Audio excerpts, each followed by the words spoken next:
Good evening, 10:45. I'm right on time, 10:45 p.m. on the 14th of November. Gordon Causey, Gordy Canuck, Grohaset, whatever name you know me by.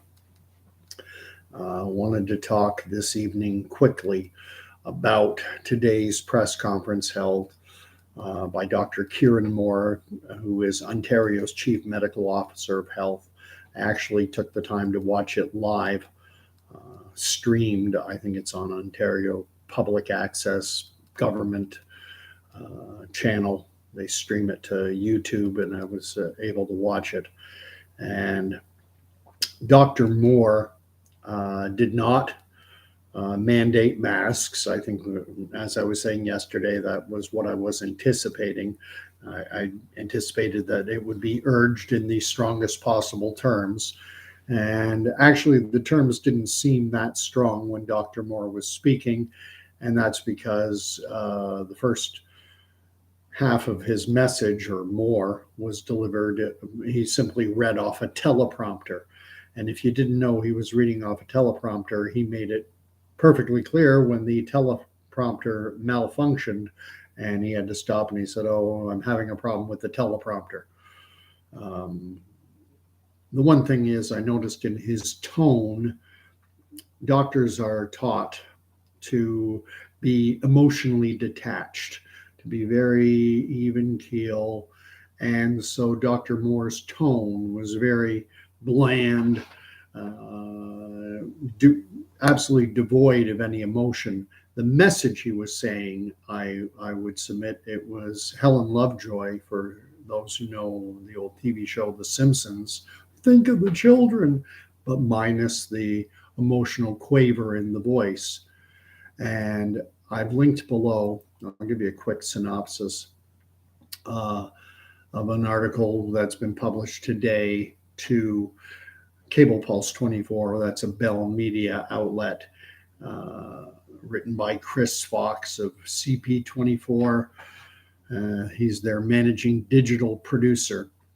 And it was published. And what I will suggest is most people are not going to watch Dr. Moore. They're not going to watch the press conference. At most, they'll see a snippet of it, 30 seconds, a minute, that's inserted into a nightly newscast. Most people's engagement with what Dr. Moore was saying will be through articles like I'm reading now or through nightly news talking about it. And the media, it loves putting an emotional spin on things. And you'll see that in this writing. So again, this is linked below, Cable Pulse 24, article that was published at 10:33 this morning. Chief Medical Officer of Health, Dr. Kieran Moore, is now, red letters, strongly recommending that Ontarians resume masking in all indoor public settings amid what he is calling a triple threat of respiratory viruses, RSV, flu, and COVID-19. But he is stopping short of reintroducing a mask mandate for now, and is instead placing the onus on individuals to do their part to protect the most vulnerable among us. He is also calling on Ontarians to get their flu shots and take other precautions, such as screening for respiratory symptoms before attending work or school and practicing good hand hygiene. Here's what you need to know about Moore's latest advice. Moore said that Ontarians need to understand that what might be a cold to you can lead to a severe respiratory infection in a child 4 and under. For that reason, he says that parents need to be particularly careful if they're displaying any respiratory symptoms, even if it's just a runny nose. Asked specifically if that meant masking in the home, Moore said that it does. I'm sorry, but yes, you should, he said. You should be doing good hand hygiene, cleaning surfaces, and masking as best you can to decrease the risk to that child. You have to remember, with respiratory symptoms, they can be minor for an adult or an older member of our community, but they can be major for a child under 4 in particular. Then as to the question of whether younger children need to wear a mask, Ontario's since expired mask mandate applied to all children above the age of 2. but Moore's advice on Monday allowed for some interpretation.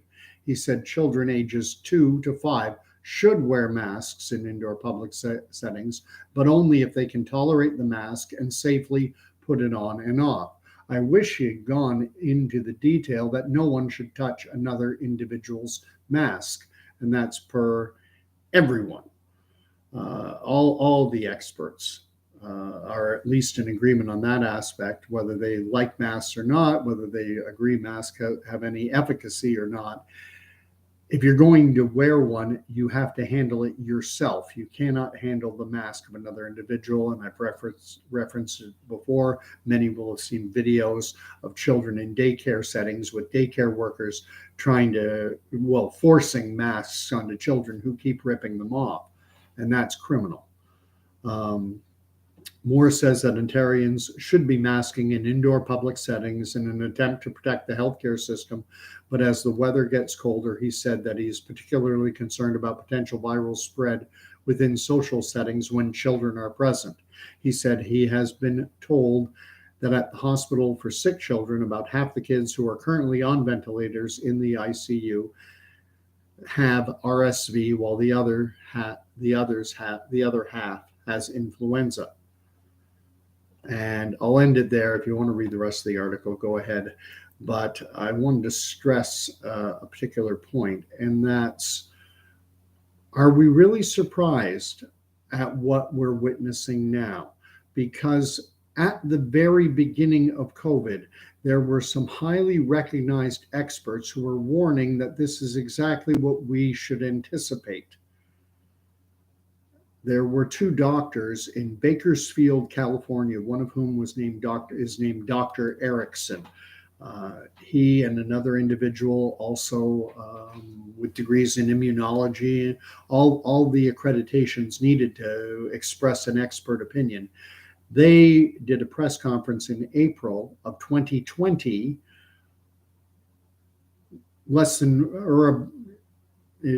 I think lockdown started around March 15th, somewhere around that date. And I think their press conference was on April 24 of 2020. And they were talking about the damage being done all the way back then. And you can search that video out. It's available still. YouTube threw it down the memory hole. And it got somewhere in the neighborhood of 5 million views within 1 or 2 days, and then it was canned. And again, it's like Dr. Geert Vanden Bossche, who I've referenced before, and his accurate prediction of an Omicron-type variant spreading widely. These gentlemen predicted what we're seeing. They talked about how a child builds up their immune system, how introduction to bacteria, viruses, pathogens, germs helps a child build up their immune system. When a child is born, children have very little natural innate immunity. If any mothers have or dads who paid attention when they were strongly recommending breastfeeding of newborn children, one of the reasons is strongly recommended is that in the first, I don't know exactly how long it's been, the last one was over 9 years ago now, but what happens when a mother breastfeeds for the first day or so, the child isn't getting breast milk so much as something called colostrum. And colostrum includes antibodies that are in this colostrum that come from the mother and help the child build their immune system, give them antibodies to respond to germs, viruses, bacteria, pathogens, while they're building up their own innate immune system.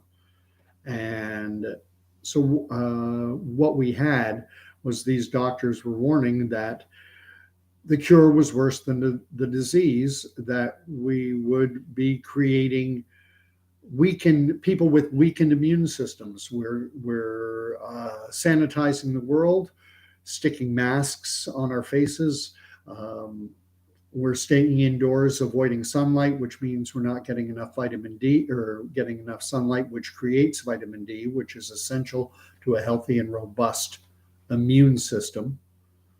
So everything that was warned about, now we're seeing it come home to roost. And these gentlemen in Dr. Erickson and his colleague in Bakersfield, California, were not the only ones. There was Dr. David Katz. He wrote an op-ed piece that was published to the New York Times around this same time frame under the title of "The Cure is Worse Than the Disease." We're doing more damage with lockdown style measures than the benefit. And you weren't allowed to say that at the beginning. It would you would get slammed. Some early stuff creeped out. I don't think the control aspect had fully, the apparatus of control had fully taken hold yet, and so little snippets were able to sneak out, like Dr. Katz writing his op-ed piece in the New York Times, like these two urgent care physicians, highly qualified individuals. But very quickly, that information was suppressed. Same with Dr. John Ioannidis, who is one of the world's most prominent epidemiologists from the University of Stanford.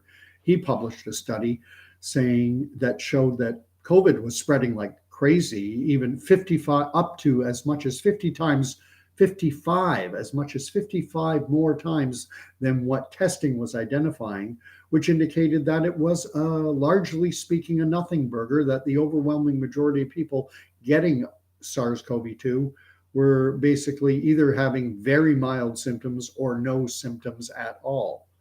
And yet for this, we were told that we had to quarantine the entire population of provinces, countries, states, as if it was something we always had done, and it's something we had never done throughout human history. The only people who quarantined were those who were sick, actually sick, not just a PCR test, but people actually symptomatic, displaying overt symptoms of an actual disease. And now let's get on to RSV, respiratory syncytial. It's a hard word to pronounce. Respiratory syncytial virus. It has been around. It was first identified in 1956. We've known about it for nearly 75 years, and it's always been background noise. There are people out there right now who never had heard of RSV. I've talked to individuals who think that it's something new, not something that we've known about for just about the entire planet's lifetime. And was it a serious health concern before? In a very minor, very small number of cases, yes. It can't.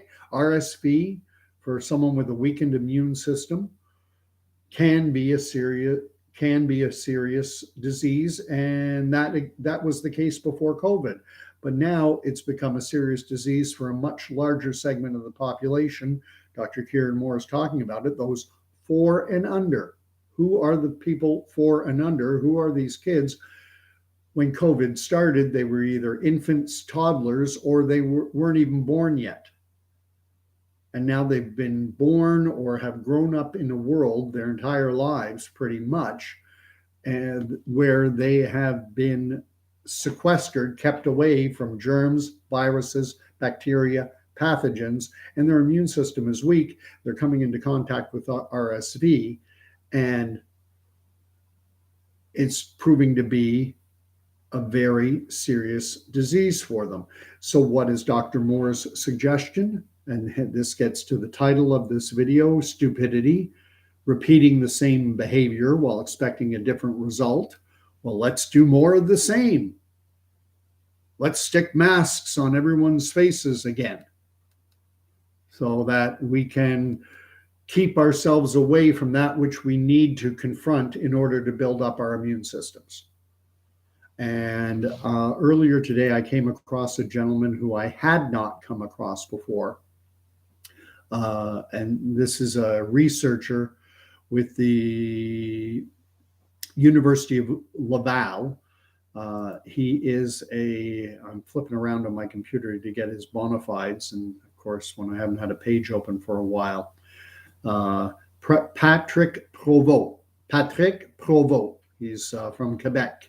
He's with the University of Laval. He's a professor who studies microRNA, which are small molecules that help regulate genes. And just this past summer, he was suspended for 8 weeks without pay for comments he made last December at a conference with respect to vaccines. And he published to his Facebook page something that I think is illuminating. I'm going to read it in French because that's the way he wrote it, and then I'll do my best to translate. Pardon me if you don't speak French. If you do, tell me how well I do. Je suis d'avis que l'augmentation du nombre de maladies respiratoires, exemple RSV, observée actuellement est due aux années de restriction et à l'incapacité, autant des adultes que des enfants, à développer une immunité naturelle contre le virus qui circule normalement. Le retour de masques ne ferait que augmenter notre dette immunitaire avec intérêt. Saviez-vous que les personnes injectées ont 4 fois plus de chances d'attraper la RSV? Je demande au gouvernement de rétablir la divulgation publique du statut vaccinal des personnes décédées, hospitalisées et infectées. Lien dans les commentaires. Merci de partager pour réinformer et sensibiliser votre entourage. How'd I do in my French? I haven't lived in Quebec now for a number of years, 2015. So now a translation. I'm of the opinion that the increase in the number of respiratory illnesses like RSV being observed right now is due to years of restrictions and on the inability among both adults and children to develop a natural immunity against these viruses that normally circulate. The return of masks will only make our immunity debt with interest. It's only going to increase our immunity debt with interest. Are you aware that the individuals injected are 4 times more likely to contract RSV? And then he asked for the government to reestablish the public dissemination of vaccine status for those persons who have died, have been hospitalized, and infected. And I wish I'd heard about this gentleman before. I know about in terms of Canada, the 3 big names I know, and there are others. I apologize to anyone I'm leaving out, but Dr. Francis Christian, a teaching surgeon, the other day I did a video and I said teaching physician. He's actually a teaching surgeon, or rather he was. His privileges at the University of Saskatchewan were removed. I'm not exactly sure of where things stand with Dr. Christian. And then there's of course Dr. Byron Bridle with the University of Guelph, who is one of Canada's leading experts on vaccines, and again was until he went off script and dared to combat the narrative that you have to accept blindly. Anyone with 2 brain cells should realize this level of censorship is not indicative of a liberal, democratic, free country. This is indicative of Franco's Spain, of Soviet Russia, of Perón's Argentina, and of course also of Nazi Germany. This question of immunity debt. This Dr. Provost, or Provost if you prefer, linked up an article, and it's in the National Library of Medicine, National Center for Technology Information, which are divisions of Anthony Fauci's own NIH, National Institutes of Health in the United States. And the article is respiratory syncytial virus, paying the immunity debt with interest. RSV results in seasonal winter epidemics and accounts for 60 to 80% of bronchitis hospitalizations, the most common cause of admission to hospital for infants in high-income countries. Globally, rates of RSV infection and bronchitis have been remarkably low since early 2020. The implementation of stringent public health non-pharmacological interventions, NPIs, targeting COVID-19 has been credited for this success.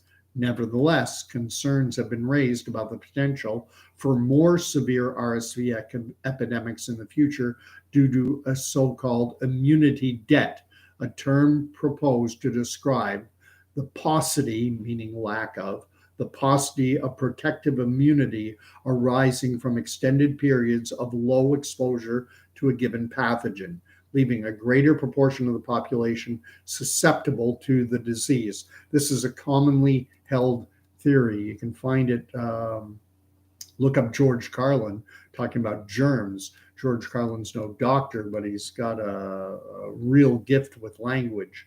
And he did a outstanding comedy routine that touches too close to the truth for the world we're living in now about the need for our immune systems to get a workout.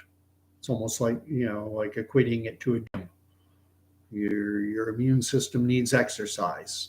And if you just sit on the couch, out of the sun, not getting exposed to things, then when your system does get hit with a bug, like an RSV, and it hasn't seen it for 2 or 3 years, now you're getting seriously ill. And now it's happening to kids. Now Dr. Moore is wanting us to go back to, let's repeat the same behavior and hope things work out better this time. We tried masks before. Hey, we'll do it again. There are so much damage that was done by a response. And it's difficult to be angry with it because I'm convinced, and you know this, that the reason these interventions, the reason everything's been going forward has never had anything, it's never had one iota, nothing to do with health. This is a different agenda. And it's actually counter health. You'll remember at the beginning, cancer screenings, individuals with a growth or needing a biopsy, those screenings were canceled. And if you talk to anyone in the field of oncology, cancer medicine, and ask them, what is the single biggest tool for someone with cancer? What's the biggest thing we can do to help them survive and defeat cancer? And the answer, ask 100 oncologists, and 100 of them will say early detection. The most essential aspect to surviving a cancer diagnosis is early detection. And what did we do at the very beginning of COVID? And for months on end, we took away the most important tool in the box for the disease that kills more Canadians than any other. About 80,000 Canadians per year die of neoplasms, of cancers. And we took away the biggest tool in the box. And now we're reading on top of RSV and the young kids who have been living in a bubble, some of them all their lives, and whose immune systems now can't handle a virus that's been around that we've known about for 75 years. And it's so common that just about every person on the planet, or at least in Canada, just about every Canadian comes into contact, gets infected with RSV, 90% by the age of 2. We all get it. And overwhelmingly we recover. Overwhelmingly, but not now. Not after what we've done to the population. And it was done by design because it didn't have anything to do with health. It didn't have anything to do with health then. It doesn't have anything to do with health now. These stupid masks are a side issue. I don't want to see us going back to them. Dr. Moore at one point was asked, is the return to mandatory masking mandates, is it inevitable? And he gave the answer no. He has to give the answer no. If he said yes, it's inevitable, they would jump all over him and say, well, why not just get ahead of the curve and do it now? It's just playing a game. Just playing a game. Tap out of the game. Don't put a mask back on. And as I said yesterday, be as friendly, as outgoing, as smiling as you can be. Reference the articles I've shared before, and I'll talk to you again in another night or two. Thanks for watching. Likes, appreciate the 2 I've got already. If you want to subscribe, can't get over the fact that a week or so ago I had 50 odd. Now I'm up to 68. Thank you. You're welcome to share, but hang in, and we'll talk to you later.